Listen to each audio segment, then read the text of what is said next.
सभी को good morning. चलो बैठ जाओ। सब क्लास में आ गया है ना? बैठ जाओ बैठ जाओ। आज हम लोग पढ़ने वाले हैं क्या, देखो तो क्या लिखा हुआ है, पर्वत, माउंटेन पढ़ने वाले हैं। क्या पढ़ने वाले हैं आज? पर्वत पढ़ने वाले हैं, माउंटेन पढ़ने वाले हैं। तुम लोग पर्वत देखा है? पर्वत देखा कि पठार देखा है?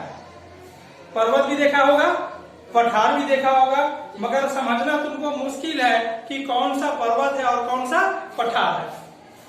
समझ पा रहे हैं ना मेरे बात? पर्वत भी देखा है तुम लोग, पठार भी देखा है, मगर अंतर तुम लोग को पता नहीं चल रहा है कौन पर्वत है और कौन पठार है। आज हम लोग क्या करेंगे, पर्वत भी समझेंगे और पठार भी समझेंगे। आखिर पर्वत किसको बोलते हैं और पठार किसको कहते हैं, ठीक है? तो देखो तो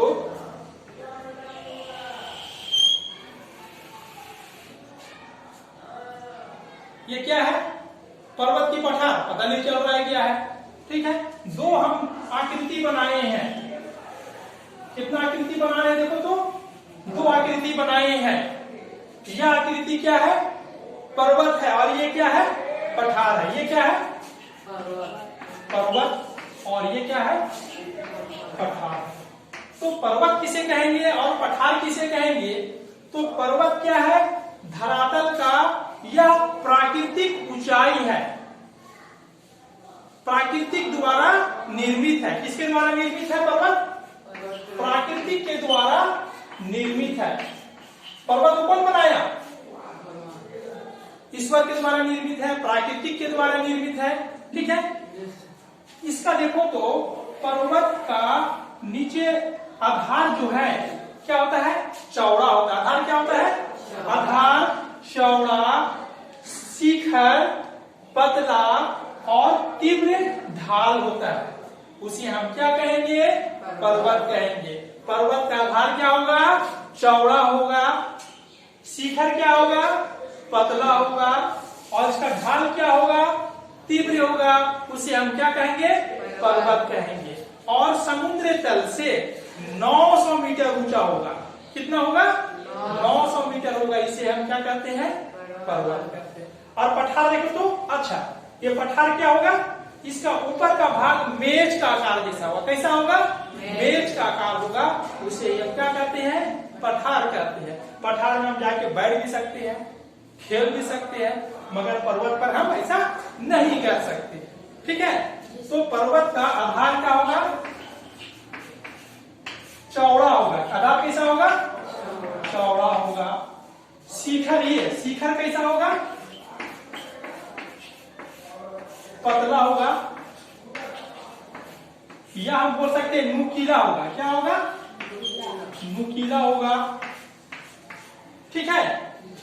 और ढाल कैसा होगा, तीव्र होगा। ढाल कैसा होगा, तीव्र होगा। और समुद्र तल से इसका ऊंचाई कितना होगा, 900 मीटर होगा। कितना होगा, 900। लिखा, समुद्र तल से, सी लेवल से इसका ऊंचाई 900 मीटर होता है। उसे हम क्या कहते हैं, पर्वत कहते हैं, ठीक है? उतार दो इसे। अब देखते हैं, पर्वत को हम 4 भाग में बांटते हैं। कितना भाग में बांटते हैं, 4 भाग में। माउंटेन का प्रकार, पर्वत का कितना प्रकार होता है, तो क्या बोलेंगे, पर्वत 4 प्रकार का होता है। कितना प्रकार का होता है, 4 प्रकार का। पहला जो होगा मोड़दार पर्वत, मोड़दार पर्वत, इसे हम क्या बोलते हैं, बलित पर्वत भी बोलेंगे। क्या बोलेंगे, बलित पर्वत भी बोलते हैं। दूसरा जो है भ्रंशोत पर्वत। कौन सा पर्वत,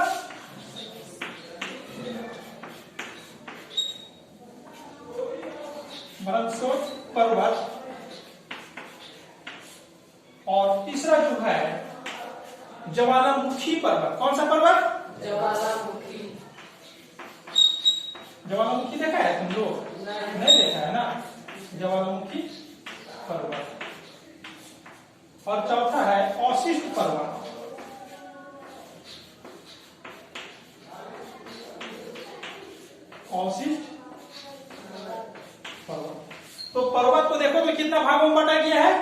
4 भागों में बांटा गया। पहला मोड़दार पर्वत, दूसरा भ्रंशोद पर्वत, तीसरा ज्वालामुखी पर्वत और चौथा अवशिष्ट पर्वत। ठीक है, अब हम एक करके चर्चा करेंगे।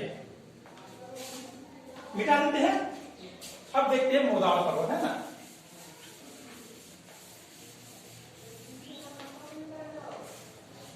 एक नंबर में है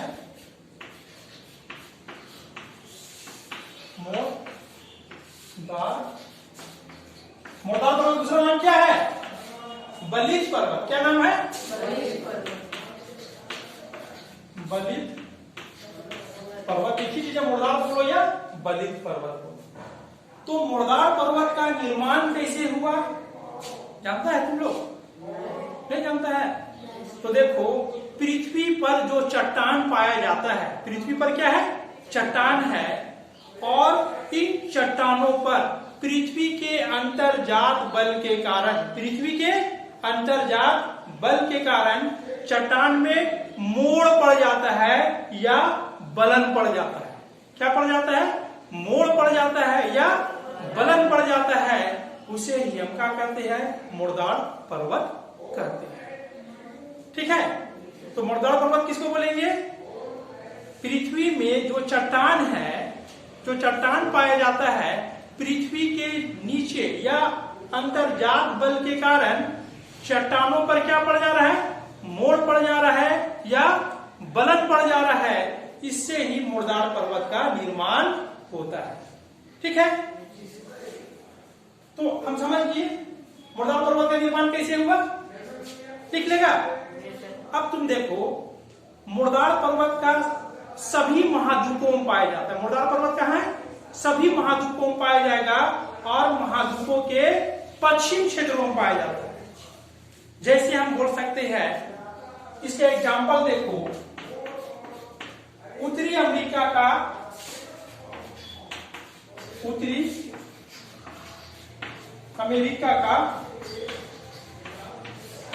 रॉकी पर्वतमाला। कौन सा पर्वतमाला? रॉकी पर्वतमाला। रॉकी पर्वतमाला। ठीक है, दूसरा देखो, दक्षिण अमेरिका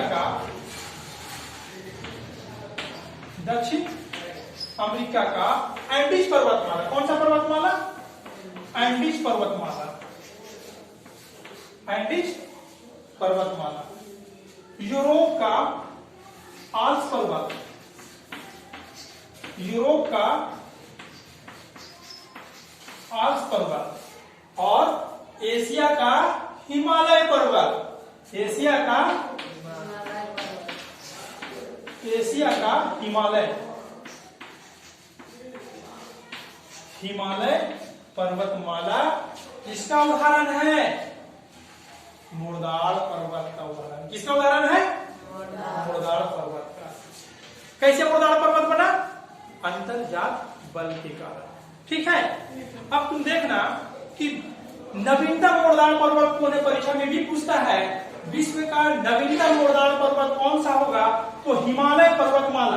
कौन सा पर्वतमाला? हिमालय पर्वतमाला। क्या है? नवीनतम मोड़दार पर्वत का क्या है? एग्जाम्पल है।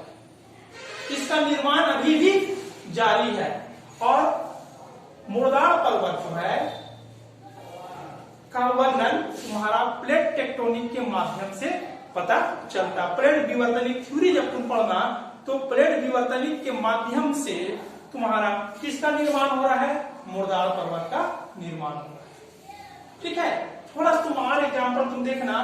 तुमको हम बताए थे दक्षिण अमेरिका का एंडीज पर्वतमाला। कौन सा है? एंडीज पर्वतमाला। हम डायग्राम बना रहे हैं, ये तुम्हारा देखना कौन सा ये बना है? दक्षिण अमेरिका। कौन सा बना है? दक्षिण अमेरिका। तो तुम देखना प्लेट टेक्टोनिक के माध्यम से ये तुम्हारा दक्षिण अमेरिका जो है, ये प्लेट है, ये दक्षिण अमेरिका देखो तो किधर जा रहा है? पश्चिम की ओर जा रहा है। किधर जा रहा है? और दक्षिण अमेरिका के पश्चिम क्षेत्र में देखना, यहाँ पर प्रशांत महासागर प्लेट है। कौन सा प्लेट है? प्रशांत प्लेट है। और यहाँ पर कौन सा प्लेट है? अमेरिकन प्लेट, दक्षिण अमेरिकन प्लेट, दक्षिण अमेरिका।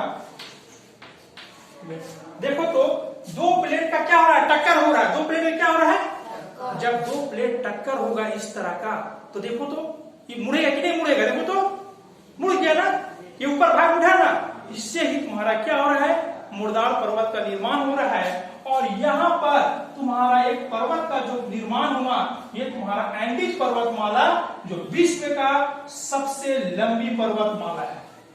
कौन सा पर्वतमाला है, विश्व का सबसे लंबी पर्वतमाला है। कौन सा, एंडीज पर्वतमाला। और यह मुर्दार पर्वत का एग्जाम्पल है, उदाहरण है। ठीक है, कहीं पर दिक्कत हो रहा है, ठीक है ना। इस तरह हमारा पहला जो था मुर्दार पर्वत कंप्लीट हो गया।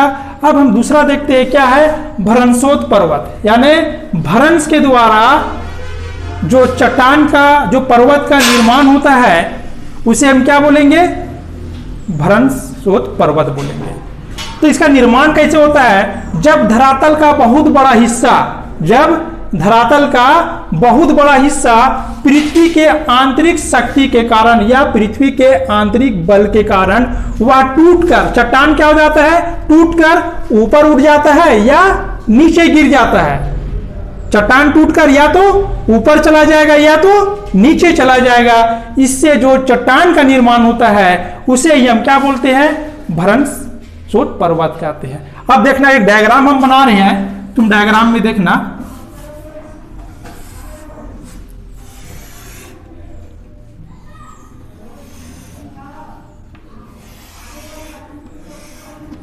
ये चट्टान है, ठीक है।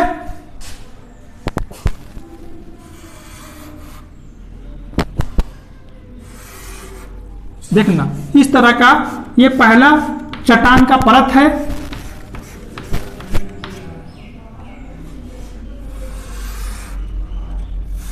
देखो टूट के कहां आ गया, देखो तो ये चट्टान जो यहां पर था ना, ये टूट के कहां हो गया, नीचे आ गया। दिखाई पड़ रहा है ना, ये चट्टान जो यहां पर था टूटकर यहां पर आ गया। दूसरा इसका लेयर देखो,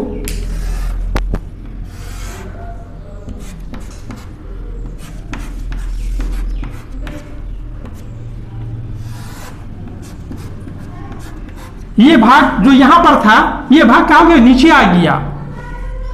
तीसरा भाग देखो इसका,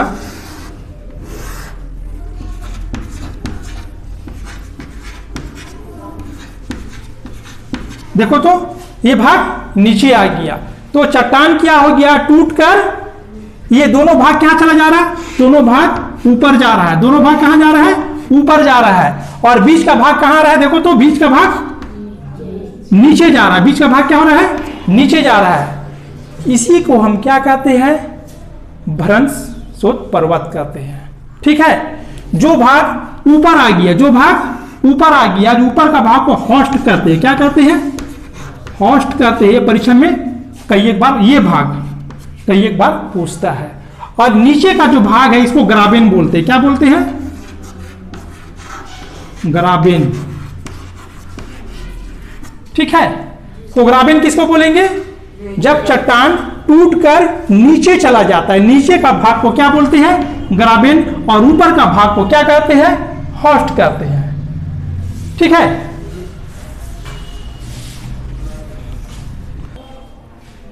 इसको हिंदी में बोलते हैं, जो होस्ट था ऊपर का भाग को उत्खंड बोलते हैं। क्या कहते हैं, उत्खंड। और जो नीचे का भाग जो ग्राबेन था उसे हिंदी में क्या बोलते हैं, दोरोनिका कहते हैं। कभी कभी परीक्षा में इंग्लिश वर्ड भी देता है, कभी हिंदी वर्ड भी पूछता है। ठीक है, अब देखते हैं इस तरह का पर्वत कहां पाया जाता है। तो यूरोप का इसका सबसे अच्छा एग्जाम्पल है, यूरोप में वासजेज, वासजेस पर्वत।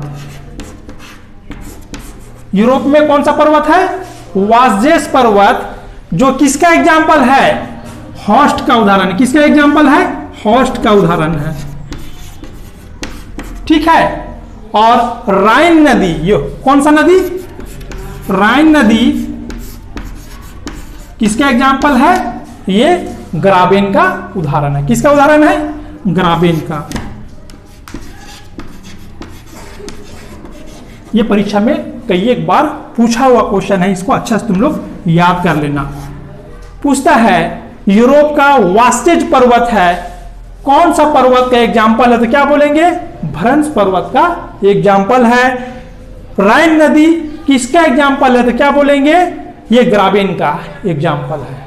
जब हम भारत में नजर उठा के देखते हैं तो भारत में तुम्हारा देखना नर्मदा नदी, एक डायग्राम बना रहे हैं हम। भारत में कौन सी, इसको मिटा दे रहे हैं ना,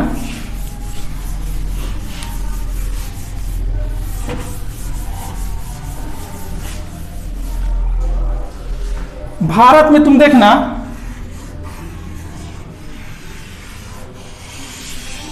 देखना भारत में या कौन सा नदी है? देखो तो नर्मदा नदी। कौन सा नदी है? नर्मदा नदी की उत्पत्ति कहां से होता है मालूम है? अमरकंटक से। कहां से होता है? अमरकंटक से। तो यह जो नर्मदा नदी है ना, देखो तो पूरब से होकर किधर जा रहा है? पश्चिम से होकर जा रहा है और भरंस घाटी से होकर प्रवाहित होने वाली नदी है। कहां से प्रवाहित हो रही है? भरंस घाटी से होकर। कौन सा नदी? नर्मदा नदी। ठीक है। इसके नीचे तुम देखना सतपुड़ा है। कौन सा पर्वत है? सतपुड़ा पर्वत है। और इसके ऊपर है विंध्य पर्वत है। कौन सा पर्वत है? विंध्य पर्वत है। इन दोनों पर्वतों के बीच से होकर नर्मदा नदी क्या हो रहा है? प्रवाहित हो रहा है, जो कि भरंस घाटी से होकर प्रवाहित हो रहा है। यहां पर देखना सतपुड़ा जो पर्वत है, ये सतपुड़ा जो पर्वत तुम्हारा कहां पाया जा रहा है? मध्य प्रदेश में। कहां पाया जा रहा है? मध्य प्रदेश में। और यह है भरंस पर्वत का उदाहरण है। किसका उदाहरण है? भरंस पर्वत का उदाहरण है। कौन सा? कौन? भरंस पर्वत, सतपुड़ा पर्वत। कौन सा पर्वत? सतपुड़ा पर्वत भरंस का उदाहरण है। अब हम जब झारखंड में देखते हैं तो नर्मदा नदी, नर्मदा कहते हैं, दामोदर नदी भी जो है भरंस घाटी क्षेत्रों से होकर क्या हो रहा है? प्रवाहित हो रहा है।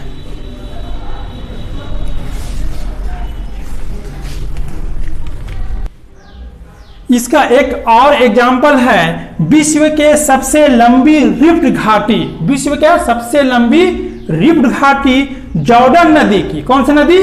जॉर्डन नदी। कहां है? अफ्रीका में। जॉर्डन नदी घाटी जो लाल सागर से जेम्बेजी नदी तक 4800 किलोमीटर लंबी है। यह भी परीक्षा में कई एक बार क्वेश्चन पूछा हुआ है। इस तरह हम 2 नंबर भरंस पर्वत भी देख लिए। अब हम अगला देखते हैं। तीसरा क्या है? ज्वालामुखी पर्वत। तीसरा देखो तो ज्वालामुखी पर्वत। ज्वालामुखी का नाम सुना है ना? क्या पता चलता है ज्वालामुखी का नाम सुनने से? पृथ्वी के नीचे क्या है? मैग्मा है। पृथ्वी के नीचे क्या है? मैग्मा है। तो ज्वालामुखी के माध्यम से जो चट्टान का निर्माण होता है, किसके माध्यम से? ज्वालामुखी के माध्यम से जो चट्टान का जो पर्वत का निर्माण होता है, उसे हम क्या बोलेंगे? ज्वालामुखी पर्वत कहेंगे। ठीक है। अब डायग्राम में देखते हैं, ये पृथ्वी के नीचे क्या है? ये मैग्मा का चेंबर है। क्या पाया जाता है? मैग्मा पाया जाता है। ये मैग्मा कहां पाया जा रहा है? पृथ्वी के नीचे। और यह पाइप के माध्यम से, किसके माध्यम से? पाइप के माध्यम से ये मैग्मा कहां जा रहा है? ऊपर जा रहा है, धरातल के ऊपर जा रहा है। तो यह मैग्मा जो है, देखो तो कहां जा रहा है? ऊपर जा रहा है। ऊपर आया और यह ऊपर आने के बाद इस तरह का फैलते चला जा रहा है। फैल रहा है, देखो तो फैल रहा है ना। अब यह मैग्मा धरातल के ऊपर आया और इसका जो ज्वालामुखी का जो मुंह है, यहां पर ये मुंह को क्या बोलते हैं? क्रेटर कहते हैं। याद रखना, क्या बोलते हैं इसे? क्रेटर। क्रेटर किसे कहेंगे? ज्वालामुखी का मुंह को क्रेटर कहते हैं। क्रेटर किसे कहेंगे? ज्वालामुखी का मुंह को। अब यह जो मैग्मा ऊपर गया था, ये मैग्मा क्या होगा? अब फैलते चला जा रहा है। ठीक है। देखो तो आ रहा है ना, आके यहां पर क्या हो रहा है? जमते चला जा रहा है। क्या हो रहा है? मेग्मा तो बिल्कुल गर्म था ना, क्या था? गर्म था। जब धरातल के बाहर आ जाएगा तो क्या होगा? ठंडा हो जा रहा है ना। ठंडा होके क्या होगा? वो मेग्मा जम जाएगा। ये क्या हो रहा है? जमते चला जा रहा है। और यह जमते जमते तुम्हारा किसका निर्माण हो रहा है? पर्वत का निर्माण हो जा रहा है। ठीक है। जब मेग्मा पृथ्वी के बाहर आ जाता है तब इसे हम क्या बोलते हैं? लावा कहते हैं। क्या कहते हैं? लावा। तो मेग्मा और लावा में क्या अंतर है? जब पृथ्वी का नीचे रहेगा तो उसे क्या कहेंगे? मेग्मा कहेंगे। जब मेग्मा धरातल के बाहर आ जाता है तो उसे क्या बोलेंगे? लावा कहते हैं। क्रेटर किसे बोलेंगे? ज्वालामुखी का मुंह को क्या बोलेंगे? क्रेटर कहेंगे। ठीक है। अब इसका मुंह भी क्या होता है? कभी कभी बड़ा हो जाता है। क्या होता है? मुंह क्या हो जाता है? बड़ा हो जाता है। तो इसे कोल्ड्रा बोलेंगे। क्या बोलेंगे? कोल्ड्रा कहते हैं। क्या कहते हैं? तो क्रेटर और कोल्ड्रा में क्या अंतर है? क्रेटर ज्वालामुखी का मुंह है और कोल्ड्रा उसका बड़ा रूप है। तो क्लियर? ठीक है। अब इसके जब ठंडा हो जाएगा, ये मेग्मा क्या हुआ था? ठंडा हो जाएगा। ठंडा होने के बाद जम जाएगा। इससे तुम्हारा क्या हुआ?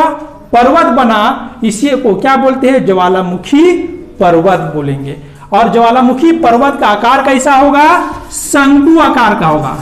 कैसा होगा? शंकु आकार का होगा। इसका सबसे अच्छा एग्जाम्पल देखना, अफ्रीका का कोटोपेक्सी, नहीं सॉरी, अफ्रीका का किलिमंजारो। अफ्रीका का क्या है? किलिमंजारो।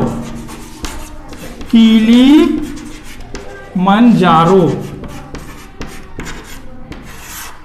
ठीक है। जापान का फ्यूजियामा। जापान का फ्यूजियामा। इटली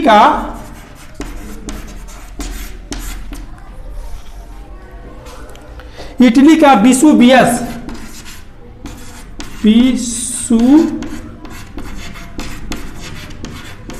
इटली का विसुवियस।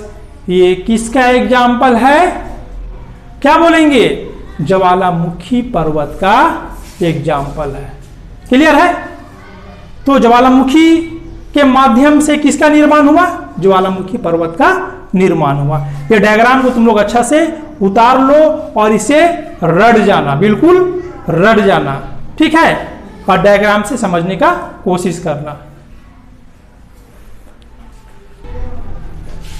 इस तरह पर्वत का 3 प्रकार देख लिए। चौथा प्रकार देखते हैं अवशिष्ट पर्वत। क्या पर्वत है? अवशिष्ट पर्वत। तो अवशिष्ट पर्वत का निर्माण कैसे हुआ? देखो, पर्वत में भी क्या हो रहा है? अपर्दन हो रहा है। अपर्दन किसके माध्यम से हो रहा है? पवन के माध्यम से, नदी के माध्यम से, हिम के माध्यम से, जल के माध्यम से अपर्दन हो रहा है कि नहीं हो रहा है? तो इन लाखों वर्षों तक अपर्दन क्रिया के फलस्वरूप जो चट्टान बच जाता है, जो चट्टान बच जाता है उसे ही अवशिष्ट पर्वत कहते हैं। अवशिष्ट पर्वत किसे कहेंगे? लाखों वर्षों तक अपर्दन, चट्टानों में अपर्दन के फलस्वरूप चट्टान का आकार क्या हो जाता है? छोटा हो जाता है। चट्टान छोटा हो जाएगा, उसे ही हम क्या कहते हैं? अवशिष्ट पर्वत कहते हैं। ठीक है। इसका सबसे अच्छा एग्जाम्पल है अरावली पर्वत।